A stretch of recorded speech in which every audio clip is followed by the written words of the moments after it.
Hello, everybody. This is our introduction to inflation. I believe we all know inflation is a negative thing.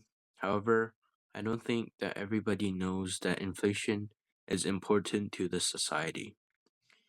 This project is made by me, Tao, Sunny, and Derek. This is our table of content. Firstly, we'll introduce ourselves.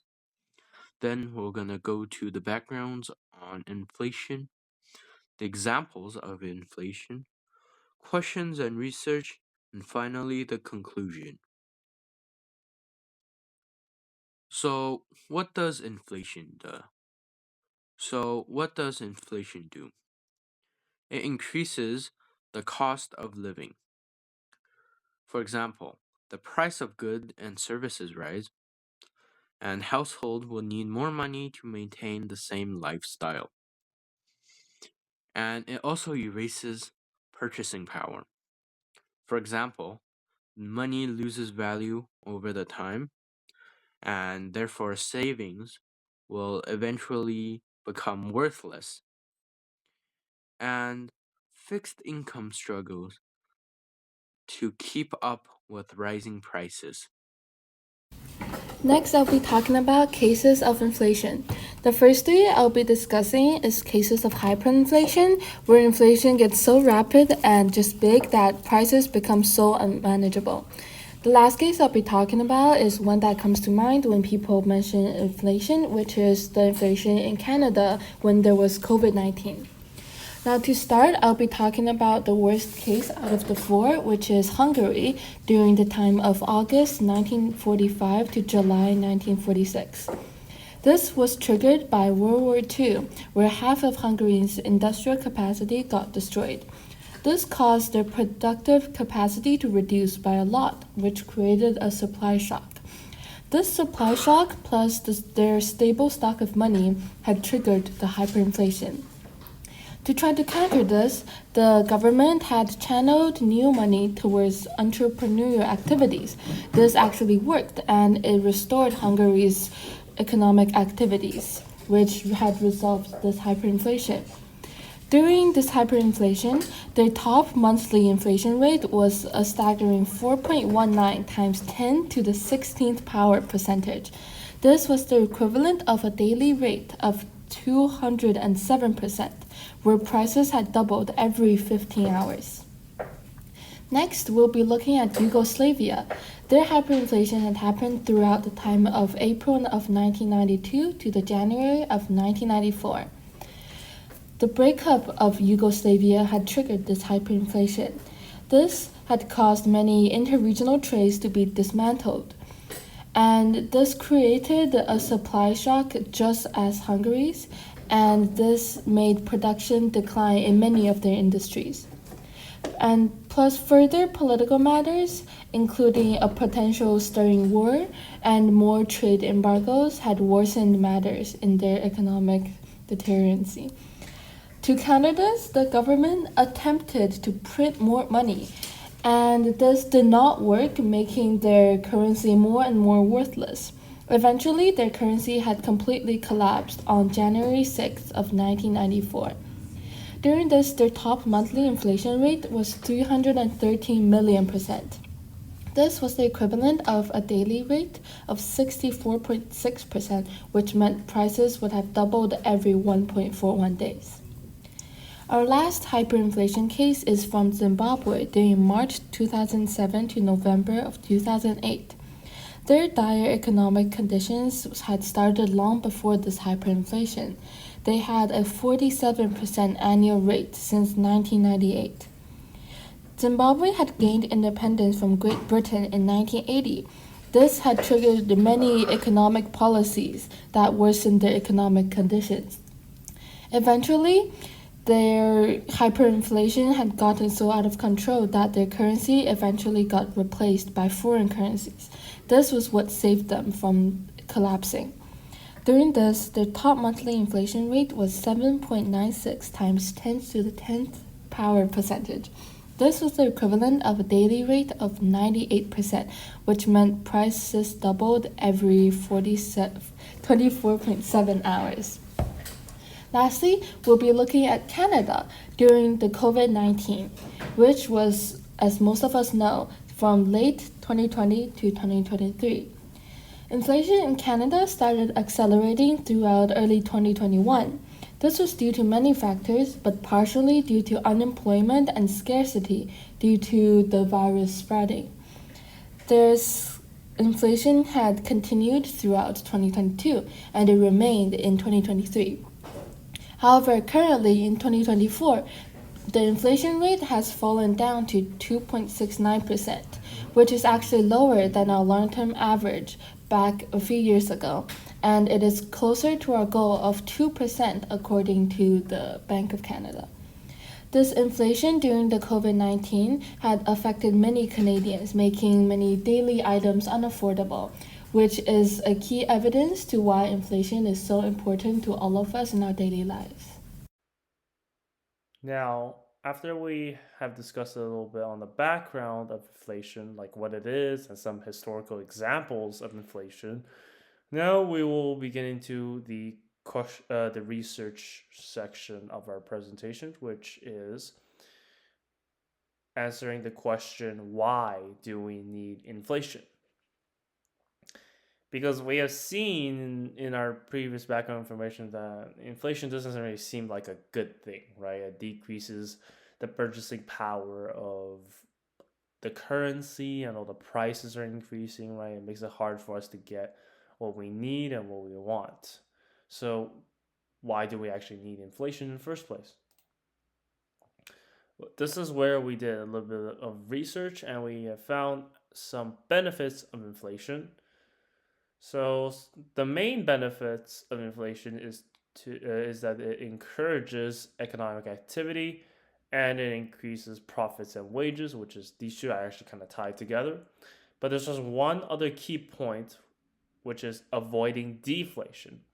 Now, deflation is the opposite of inflation. The prices decrease or the purchasing power of the currency actually increases, right?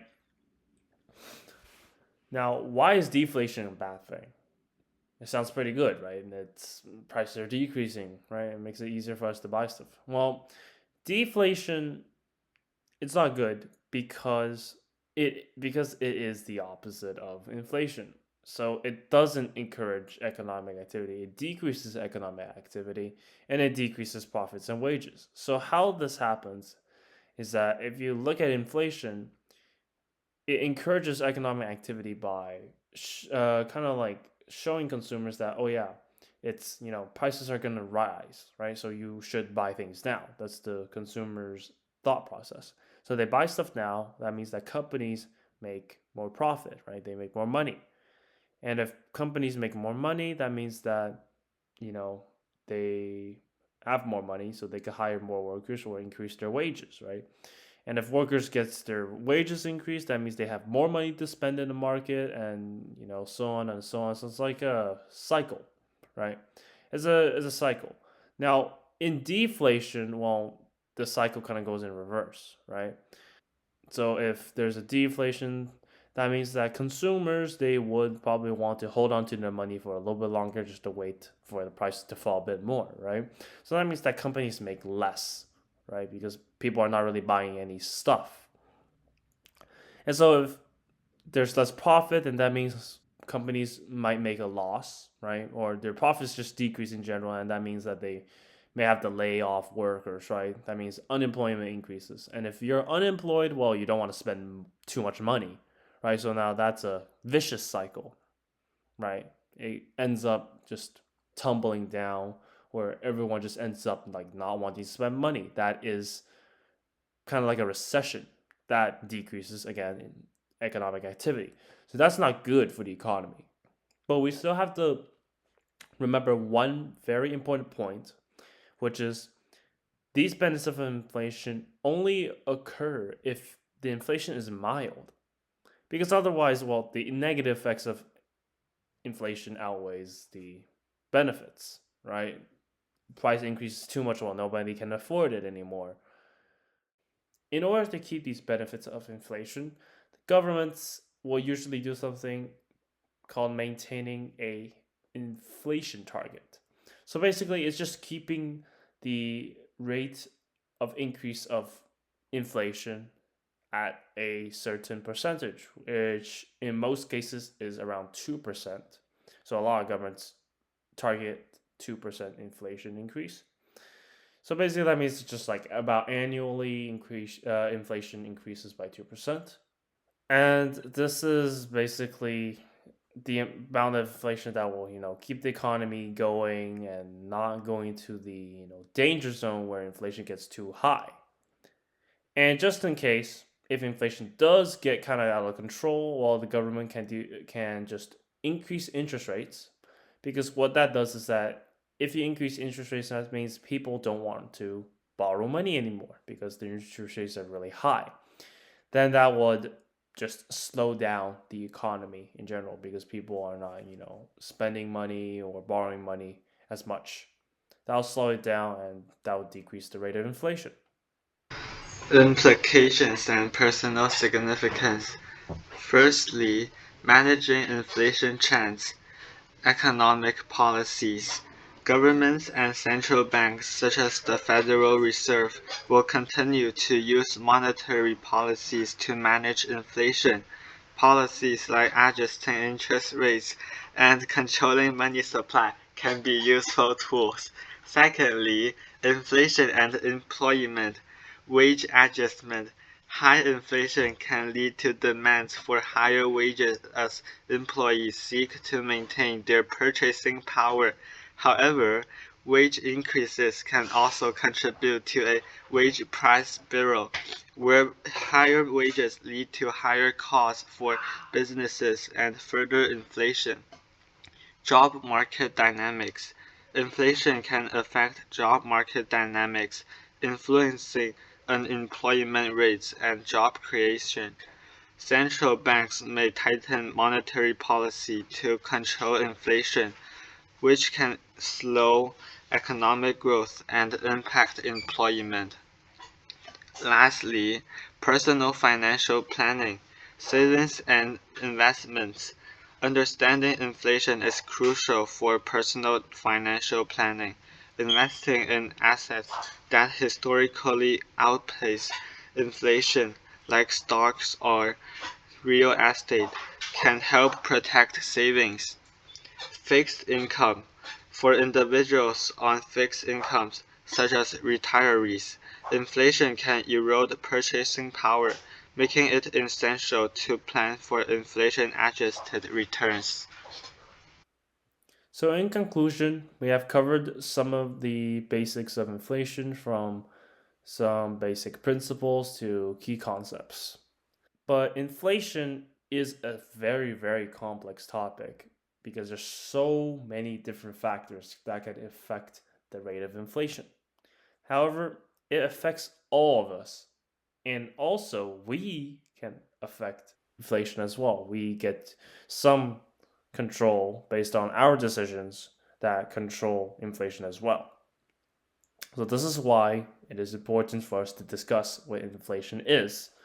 Now, to continue this inquiry in the future, we have some more questions that we need left unanswered in our current inquiry.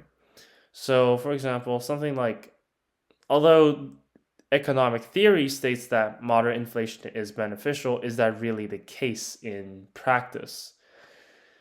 There are many people who are saying that, oh, companies actually don't pay enough to the workers, right? So, do companies actually pay wages that keep up with inflation? Because if the wage increase rate is less than the inflation increase rate, well, then that means that workers are actually getting less money because inflation just keeps on increasing the price, right? So, do companies actually ensure that their workers are keeping up with inflation by increasing their wages, or is that actually not happening? This is our bibliography, and thank you for listening to our presentation.